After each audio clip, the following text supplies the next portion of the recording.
Welcome back to The Jeweler's View. This Encore came directly from suggestions from Transform members and my students. And more than one person brought up this conversation about urgency. I understand why, my friends. So many creative people are carrying pressure right now. Pressure to make progress. Pressure to figure it out faster. Pressure to force momentum. But urgency and momentum are not the same thing. Sometimes moving too fast creates more intensity than clarity. This episode is a reminder that alignment often asks for steadiness, not speed.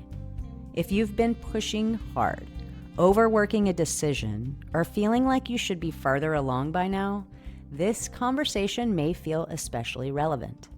Let's revisit this Transform member's top pick. Welcome back to The Jeweler's View. I hope that you are gaining from these podcasts. I like to keep them short and sweet and leave you with something tangible you can walk away with each week.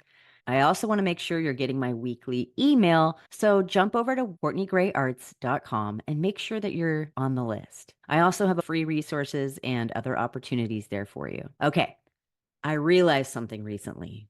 The reason I needed to pause, the reason I burned out, the reason I kept feeling off track wasn't because I lacked passion. It was because I was moving way too fast. Urgency has been my MO since my mid-20s. It's how I've survived, how I've gotten things done, how I've built and rebuilt entire businesses.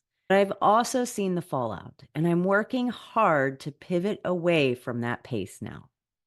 I've stacked projects, said yes too quickly, and tried to make things happen faster than they were meant to unfold.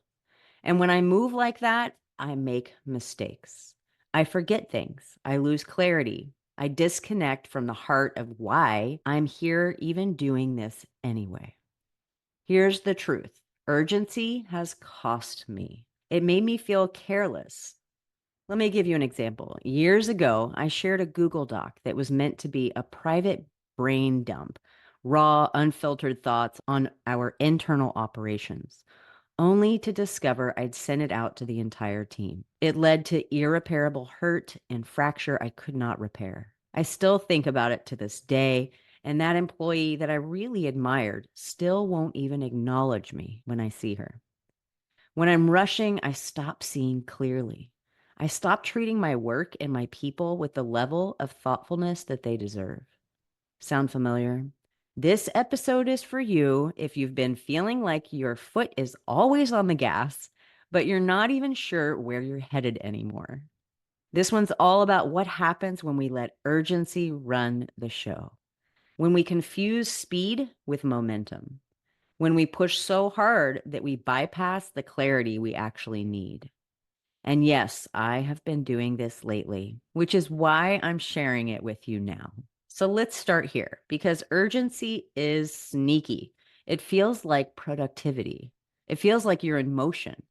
But a lot of the time, it's just panic in disguise, adrenaline, that pressure to get ahead, even when you're not clear on what ahead really means. And I've felt that rush. If I don't do it now, I'll lose my chance. But when I look back, almost none of those things were real emergencies. Urgency can feel like forward motion, but it's often fear driving the wheel. So here's a few mistakes I've made from rushing. I've overcommitted myself so many times, thinking I'll figure it out. I've launched things that weren't ready, missed details, lost joy in the process, sent messages before I was ready. I have done all of it. I think what hurts the most about those mistakes is that they weren't about malice or neglect. They were about moving too fast to care the way I wanted to. And that's what urgency does. It steals presence. It strips away the space you need to be thoughtful, to be kind, to be clear. The result, confusion, overwhelm, disconnection, and regret. So here's why we rush and what it can cost us. Why do we do it? Honestly, fear. Fear of missing out, FOMO, right? Fear of being forgotten. Fear that if we slow down, someone else will speed past us. We think we're creating momentum, but really we're draining our energy. And the cost is high. Burnout, resentment, half-finished ideas, unclear messaging, broken trust, it adds up. And let's name something else here. The culture we live in feeds that urgency. We glorify hustle, we celebrate the person who can do it all. And for creatives, there's this constant fear that if you're not producing, you're falling behind. But what if slowing down didn't mean falling behind? What if it meant catching up with yourself? What I'm learning is that everything has a natural rhythm. Some projects need more space. Some decisions need sleep. Some ideas need to simmer. And if we're not listening for that timing, we'll push too soon. And then we'll wonder why things feel off or they don't work like we'd like them to. Here's where it shifted for me. I started noticing that things I'm proudest of, the pieces, the programs, the pivots that really landed, they weren't rushed. They came from stillness or long walks or journal pages I thought no one would ever see. They came from space, not speed.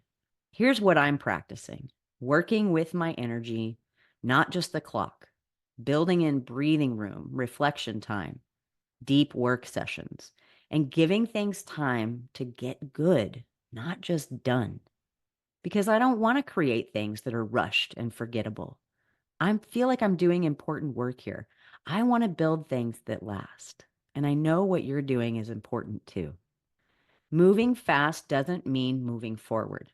Clarity takes time and space. Growth takes time and space. So I want to ask you, where in your life or business have you been rushing? Where have you been moving too fast, but not really feeling forward momentum? What might shift if you slowed down just a little bit, just 10%? You're not behind. You're not lazy. You're allowed to choose a different pace and find a rhythm that works for you. That's how we build sustainable businesses. That's how we avoid burnout and illness and overwhelm. If you're ready to recalibrate your rhythm, I'd love to support you. You can always reach out, book a free discovery call, or explore what I offer at CourtneyGrayArts.com. I'm here listening and I'm excited to connect with you, truly. So reach out, hi@CourtneyGrayArts, and tell me what you've been rushing through and what might happen if you slowed down just a little bit. I'll see you in the next episode. Onward and upward. This episode is supported by Bonnie Doon Tools. Metal only moves well when pressure is applied correctly, controlled. From simple forming to engineered custom dies, Bonnie Doon gives you consistency that you can rely on. Built for real studios and proven under real pressure. Tons of pressure.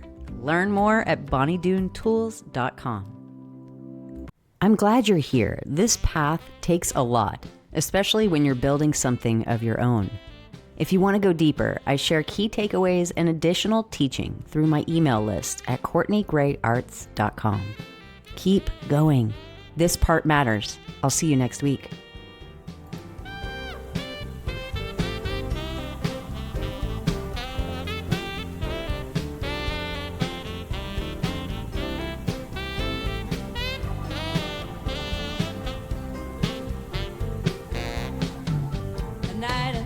Singing bowls and stories untold. Yeah, here's to the dreams and how we make them, to howling at the moon, to worries and loss, sitting in solitude, or feeling a little bit pissed off. Here's to the grace we have awakened,